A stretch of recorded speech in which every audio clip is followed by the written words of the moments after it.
अम्मा, बहुत ठंड लग रही है। आज बहुत ठंड है। बस आज की रात है बेटा की कल मैं अपने बेटे को गर्म कपड़े ला दूंगी और मेरा बेटा आराम से सोएगा।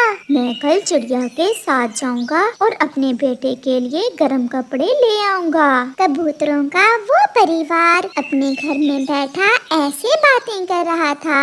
सुबह हो जाती है। कबूतर को रात की ठंड अच्छे से याद थी। कबूतर समय जाया किए बिना चिड़िया के पास जाता है। चिड़िया बहन, आज रात हम सब ने बहुत मुश्किल से गुजारी है। बहुत ठंड थी। चलो हम कहीं से अपने लिए गर्म कपड़े लेकर आते हैं। परंतु कबूतर भैया, हम गर्म कपड़े लाएंगे कहाँ से? हम तोते के पास जाते हैं। उसके पास पिछले साल के गर्म कपड़े पड़े होंगे। हम उससे ही पुराने कपड़े ले आते हैं। ये ठीक है, हम ऐसा ही करते हैं। चिड़िया और कबूतर तोते की तरफ जाते हैं। मेरे पास कुछ गर्म कपड़े पड़े थे, मगर जब गर्मियों में तेज तूफान आया तो मेरे सारे गर्म कपड़े तेज तूफान में उड़ गए थे। मैं देखता ही रह गया। मैं तो खुद सारी रात ठंड से मरता रहा हूँ। तो फिर चलो हम सब उस जादुई बेरी के पेड़ के पास जाते हैं। वो जरूर हमारी मदद करेगी। दोस्तों, आप चलें और मैं जाकर कौवे और कौवी को भी बुला लाता हूँ। उन्हें भी गर्म कपड़ों की जरूरत होगी। फिर वो सब ऐसा ही करते हैं। चिड़िया और तोता जादुई बेरी के पेड़ों की तरफ और कबूतर कौवे और कौवी को बुलाने चला जाता है। चिड़िया और कबूतर चले गए हैं। चलो, अगर आपने भी गर्म कपड़े लेने हैं तो मेरे साथ चलो। चल कालू चल, अब ठंड बढ़ गई है। ऐसे गर्म कपड़ों के बिना गुजारा नहीं होगा। मुझे सारी रात नींद नहीं आई। मैं तो सोने लगा हूँ। तुम कबूतर के साथ चली जाओ। गोरी कौवी कबूतर के साथ चली जाती है।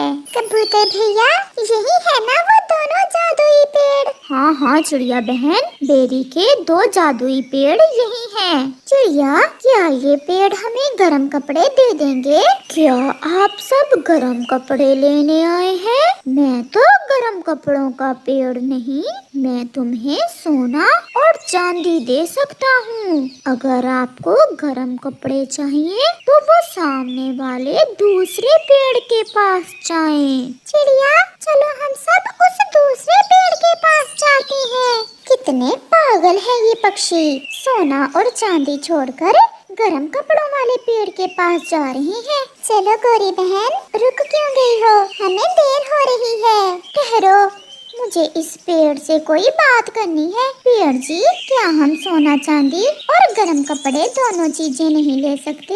नहीं, हम दोनों पेड़ों में से आप किसी एक पेड़ से कुछ ले सकते हो। ये आपकी इच्छा है। सोना चांदी चाहिए या गरम कपड़े? तो पक्षियों, आप जाओ और लो गरम कपड़े। मैं तो इसी जादुई बेरी के पेड़ से सोना और चांदी लूंगी। कितनी लालची हो तुम गोरी। ये सोना और चांदी तुम्हें ठंड से नहीं बचा सकेंगे। चल चल, मुझे ऐसे भाषण न दो। मुझे पता है मुझे क्या करना है। फिर चिड़िया, कबूतर और तोता दूसरे बेरी के पेड़ के पास चले जाते हैं।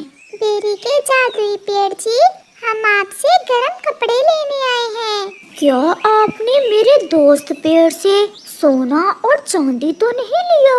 नहीं नहीं जादुई पेड़ जी, हमें सोने और चांदी की कोई जरूरत नहीं है। हमें तो केवल गर्म कपड़े ही चाहिए। तो फिर लें, अपने अपने पसंद के रंगों के गर्म कपड़े तोड़ लें। फिर अचानक उस पेड़ पर मुख्तलिफ रंगों के गर्म कपड़े लग जाते हैं। वो सब बहुत खुश होते हैं और अपने अपने पसंद के रंग देखकर वो सब अपने लिए गर्म कपड़े तोड़ लेते हैं। पेड़ जी, आप बहुत अच्छे हो जो हमारी मदद करते हो। मेरा बेटा सारी रात ठंड से सो नहीं पाया था।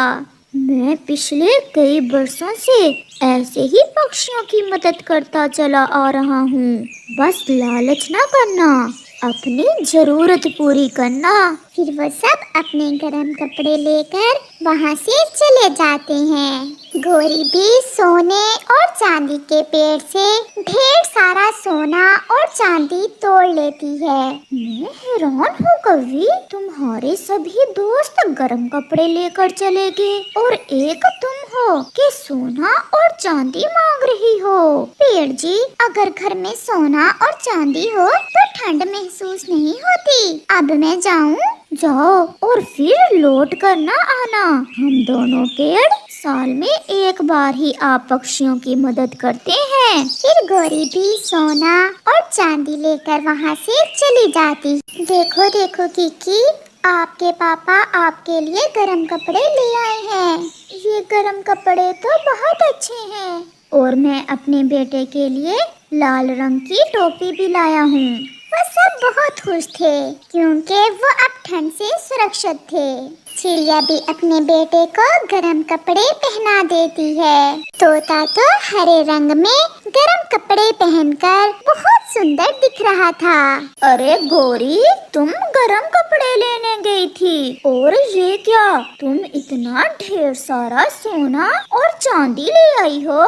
मैं सियानी हूँ, दूसरे पक्षियों की तरह पागल नहीं हूँ। वहाँ 2 जादुई बेरी के पेड़ थे, एक गरम कपड़े देता था और दूसरा सोना और चांदी। मेरी पत्नी बहुत सियानी निकली जो सोना और चांदी ले आई। रात तो निकल ही जाएगी गरम कपड़ों के बिना भी। फिर शाम होते ही आसमान पर गहरे बादल छा जाते हैं और ठंडी हवा चलने लगती है। आज तो ठंड कल से भी ज्यादा है। लग रहा है बारिश भी आने वाली है। अगर बारिश शुरू हो गई तो ठंड और भी बढ़ जाएगी। वो ऐसे बातें कर ही रहे थे कि तेज बारिश शुरू हो जाती है। सब पक्षी बहुत खुश थे क्योंकि ठंडी हवा का उन्हें कोई डर न था।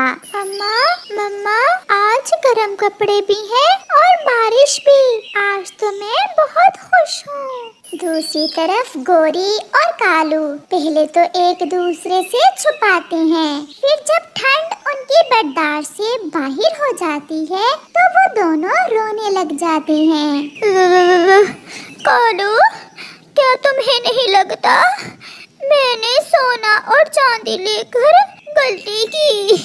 अगर गरम कपड़े हमारे पास होते तो आज हम भी दूसरे पक्षियों की तरह बारिश का मजा लेते।